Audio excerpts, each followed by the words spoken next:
Assalamualaikum dear student, this is Miss Uruj Javed from the Smart School Syed Ahmad Khan campuses and Gulistan Johar campus. In this video, I will start a new chapter, that is classification of living organism, and the topic which I am explaining today, that are definitions and aims of classification, basis of classification, units of classification, binomial nomenclature and major group of living organism. पूरा chapter जो है वो मैं आज इस video में complete कर दूंगी. बहुत ही छोटा सा चैप्टर है और काफ़ी इंपॉर्टेंट चैप्टर है. And the resource which I am using here is your text book of biology. थोड़ा सा प्रीवियस लेक्चर की अगर बात करें तो चैप्टर 2 मैंने फिनिश करवाया था और आपको एक्सक्रीटरी, रिप्रोडक्टिव, नर्वस और सेंस ऑर्गन के बारे में थोड़ी सी डिटेलिंग दी थी. Now come towards the today's lecture. Chapter name is classification of living organism. मैंने जब आपको बिल्कुल स्टार्ट में पढ़ाया था ब्रांचेस ऑफ बायोलॉजी, तो एक ब्रांच आई थी जिसका नाम था टेक्सोनॉमी. उसकी डेफिनेशन अगर आपको याद हो कि उसकी डेफिनेशन कुछ इस तरह से थी: it is a branch of biology that deals with the study of classification, scientific naming of living organism, यानी कि on the basis of their similarities and dissimilarities. ठीक है, एनिमल्स की क्लासिफिकेशन पे बेस कर रही थी, जिसमें एनिमल्स को क्लासिफाई किया गया था on the basis of their similarities and dissimilarities. तो ये वाला जो पूरा चैप्टर है ये बेस कर रहा है टेक्सोनॉमी के ऊपर. Now look at the definition of taxonomy. That scientific study which deals with the classification of living organism is called taxonomy. वो स्टडी जो कि लिविंग ऑर्गेनिज्म की क्लासिफिकेशन के साथ डील कर रही है उसको हम टेक्सोनॉमी कहते हैं. Texas means arrangement and nomos means law. Now let's talk about the AIIMS of classification. क्या फायदा हो रहा है, क्या एम है एनिमल्स को क्लासिफाई करने का? It provides an organized way to study the great variety of organism. ये एक ऑर्गेनाइज वे प्रोवाइड कर रहा है जिससे हमें जो है वो एक काफ़ी ज़्यादा वैरायटी मिलती है ऑर्गेनिज्म की स्टडी करने के लिए. It helps to understand how organism are related to each other. इसके अलावा ये भी हमें बताता है कि किस तरह से एक ऑर्गेनिज्म दूसरे ऑर्गेनिज्म के साथ रिलेट कर रहा है. It groups them on the basis of natural selection.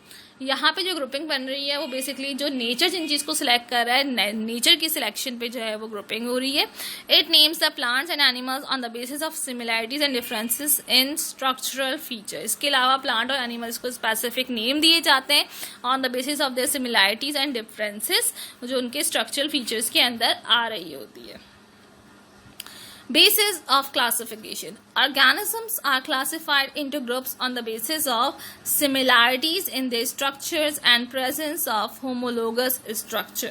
Organisms को classify किया गया ग्रुप के अंदर किस बुनियाद पे, किस बेस पे. पहला जो है कि उनकी बॉडी के अंदर जो उनके स्ट्रक्चर है उसकी सिमिलैरिटीज पे, और जो होमोलोगस स्ट्रक्चर्स जो प्रेजेंट है उनकी बेस पे. होमोलोगस स्ट्रक्चर्स क्या होते हैं? होमोलोगस स्ट्रक्चर्स उनको कहा जाता है जो एक जैसे होते हैं because of their common origin. Common origin मतलब यानी जो ऑरिजिनेट जहां से बन रहा है वो ऑर्गन वो सबका कॉमन हो.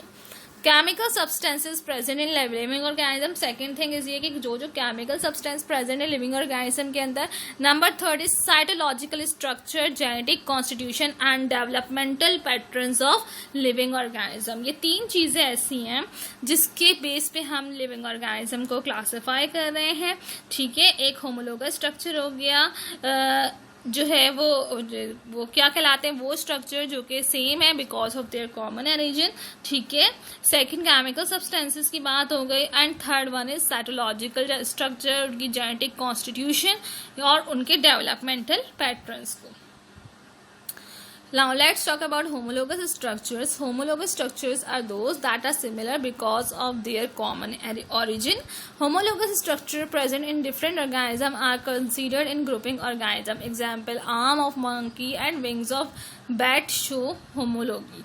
अब देखें होमोलोगस स्ट्रक्चर, वही बात आ गई. होमोलोगस स्ट्रक्चर उनको कहा जाता है जो कि सिमिलर है किसकी वजह से? बिकॉज ऑफ देयर ऑरिजिन की वजह से. होमोलोगस स्ट्रक्चर डिफरेंट ऑर्गेनिज्म में मौजूद होते हैं. ठीक है, जिसकी बेस पर उनको ग्रुप किया जा रहा है. अब इन्होंने आपको एग्जांपल दी हुई है arm of monkey and wing of bat.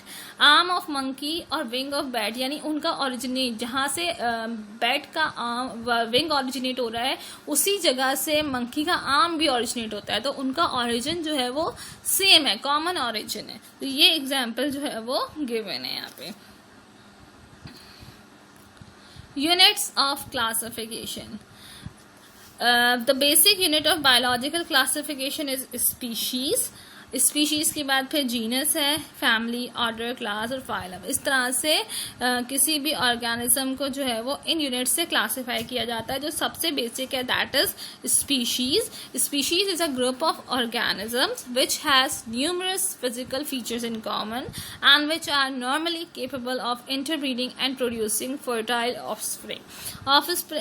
Species क्या है? ऐसा ऑर्गेनिज्म का ग्रुप जिनके अंदर बहुत सारे फिजिकल फीचर्स जो है वो कॉमन हो, एक जैसे हो, और जो इंटरब्रीड भी कर सके और ऑफस्प्रिंग भी प्रोड्यूस कर सके.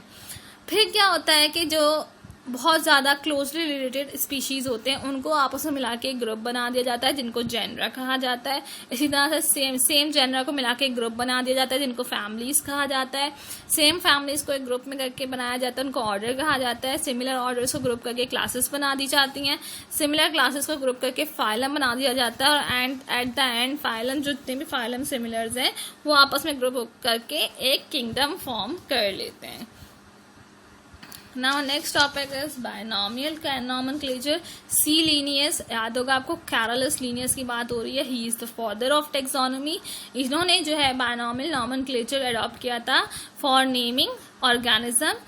ये कन्फ्यूजन को एलिमिनेट करने के लिए कि किसी भी ऑर्गेनिज्म को डिस्क्राइब करने के लिए कि भाई कौन से ऑर्गेनिज्म की बात हो रही है, ये कौन सी एनिमल की बात हो रही है, कौन सी लिविंग ऑर्गेनिज्म की बात हो रही है, तो कोई कन्फ्यूजन ना हो उसके लिए उन्होंने एक मेथड अडॉप्ट किया था जिसका नाम बायनॉमियल नॉमेनक्लेचर सिस्टम था, जिसमें ऑर्गेनिज्म को नेम दिया गया था. इन्होंने क्या किया, he gave each species a specific name comprising two word. उन्होंने हर स्पीशीज को एक साइंटिफिक नेम दिया जो कि 2 वर्ड्स पे बेस कर रहा था. उसको, इस चीज़ को बायनॉमियल नॉमेनक्लेचर कहते हैं. जो पहला नेम था वो उसके जेनस से रेफर्स कर रहा था, जिसको जेनरिक नेम कहा जाता है और हमेशा कैपिटल लेटर से उसको स्टार्ट किया जाता है.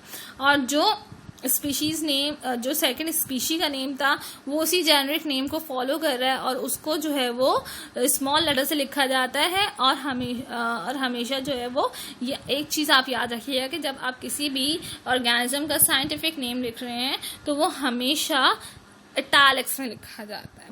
For example, scientific name for mustard. Mustard के लिए उन्होंने नाम रखा ब्रासिका कंपेस्ट्रिस. ठीक है, पहला जो नेम है वो इसका जीनस के हिसाब से चल रहा है और सेकंड वाला जो है वो जो स्पीशी है उसका नाम से चल रहा है. ठीक है, इसी तरह से फ्रॉग का राना टिग्रीना, ह्यूमन का Homo sapiens. Every scientific name is written in italic और इट इज अंडरलाइन. हर साइंटिफिक नेम जो है वो इटैलिक्स में लिखा जाता है, उसको अंडरलाइन भी करते हैं. मैं अभी आपको एग्जांपल्स बता दी तो आपको समझ में आ जाएगा कि किस तरह से जो है वो बायनोमियल नॉमेनक्लेचर के थ्रू किसी भी स्पीशी को नेम दिया गया है. Here are some examples.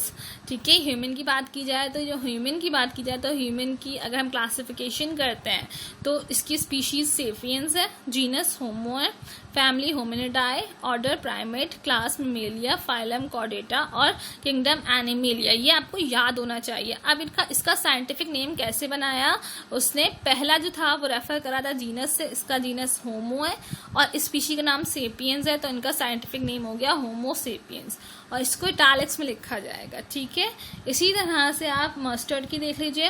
Kingdom Plantae, division Tracheophyta, class Dicotyledonae, order Capparales, family Brassicaceae, genus Brassica, species campestris and the scientific name is Brassica campestris. Biological classification of frog, kingdom Animalia, phylum Chordata, class Amphibia, order Salintia, family Ranida, genus is Rana, species Tigrina and the name is Rana tigrina. इसका नाम क्या बन गया? Rana tigrina. Major groups of living organism. पहले living things को जो है वो क्लासिफाई किया गया इनटू 2 किंगडम्स. 2 किंगडम्स में क्लासिफाई किया गया, एक प्लांट किंगडम है और एक एनिमल किंगडम है. It was the presence or absence of cell wall or chlorophyll. Living organism having cell wall and chlorophyll were regarded as plants, and the organism without cell wall and chlorophyll were regarded as animals. ये किस base पे animals और plants को divide किया गया था, ये मैंने आपको चैप्टर 2 में बताया था. Basic difference between animals and plant is of presence of cell wall. तो इसी तरह से उन्होंने इसी चीज को बेस रखते हुए कि जिसमें सेल वॉल और क्लोरोफिल प्रेजेंट है वो सारे प्लांट्स हैं, और जिसमें एब्सेंट है उन सबको एनिमल में जो है वो प्लेस कर दिया गया. आफ्टर दैट एक साइंटिस्ट आए थे जिनका नाम था रॉबर्ट एच विटेकर. उन्होंने 1969 में एक new system of classifying of living organism का एक सिस्टम उन्होंने सजेस्ट किया. उनके हिसाब से 5 किंगडम्स है लिविंग ऑर्गेनिज्म के. Kingdom Monera, protista, fungi, Plantae and animalia. Monera में उन्होंने वो बताया कि ये इस ऑर्गेनिज्म के अंदर जिस किंगडम के अंदर जितने भी ऑर्गेनिज्म हैं वो प्रोकैरियोट्स हैं जो कि फीड कर रहे हैं with the variety of different methods. Second one is protista. Protista में सारे यूनिसेल्युलर यूकैरियोट्स हैं जो कि फीड कर रहे हैं by a variety of different methods. Fungi में वो लिविंग ऑर्गेनिज्म मौजूद हैं जो कि मल्टी सेल्युलर यूकैरियोट्स हैं और हेट्रोट्रॉफिकली फीड कर रहे हैं by the method of absorption.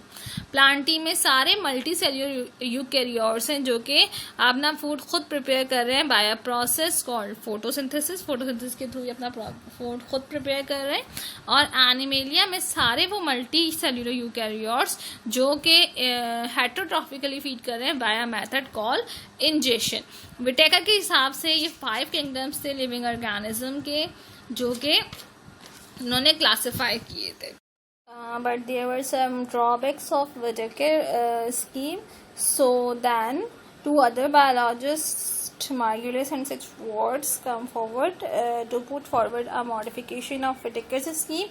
And according to them, there are 5 kingdoms of living organism as listed below. Kingdom Prokaryota. It includes all the prokaryotes, like example bacteria and cyanobacteria. Kingdom Protoctista. It includes all eukaryotic organisms which are no longer classified as animals, plants, or fungi. Example Euglena, Paramecium, Chlamydomonas, yeast. Kingdom Fungi. It includes non-chlorophyllous, multicellular eukaryotic organism having cell wall. Example Agaricus, mushroom. Kingdom Plantae. It includes all the chlorophyllous, multicellular eukaryotic living organism having cell wall and embryonic development. Example apple, sunflower, etc. Kingdom Animalia. It includes all the non-chlorophyllous, multicellular eukaryotic organism having no cell wall. Example hydra, earthworm and man. जो 5 classification Margulis and सचफोर्ड्स ने बताई थी उसमें से पहली जो है वो किंगडम प्रोकैरियोट है. इसमें उन्होंने सारे प्रोकैरियोट्स को रखा जैसे कि बैक्टीरिया और साइनोबैक्टीरिया. प्रोटोक्टेस्टा में उन्होंने यूकैरियोट ऑर्गेनिज्म को रखा, उन यूकैरियोटिक ऑर्गेनिज्म को जिनको जो कि अभी तक एज एन एनिमल, प्लांट और फंजाई क्लासीफाई नहीं हुए थे, जैसे कि यूग्लिना, पैरामीशियम, क्लेमिडोमोनास, ईस्ट, ये सब. Next one is fungi. Kingdom fungi में इन्होंने non chlorophyllous multi cellular eukaryotic organism को रखा जिनके पास सेल वॉल थी जैसे कि मशरूम हो गया. प्लांटी में सारे chlorophyllous multi cellular eukaryotic living organism जिनके पास सेल वॉल और एम्ब्रियोनिक डेवलपमेंट दोनों चीज़ें मौजूद थी, लाइक एप्पल और सनफ्लावर. और एनिमेलिया में उन्होंने सारे non chlorophyllous multi cellular eukaryotic organism को रखा जिनके पास सेल वॉल नहीं है, लाइक हाइड्रा, अर्थवर्म और man. So here the chapter is and. बहुत छोटा सा ये एक चैप्टर था, टेक्सोनोमी बेस कर रहा था, छोटा सा चैप्टर था, यहाँ पे ये फिनिश हो गया. I hope all the thing is clear to all of you. That's all for today. Till then stay home, stay safe. अल्लाह हाफिज.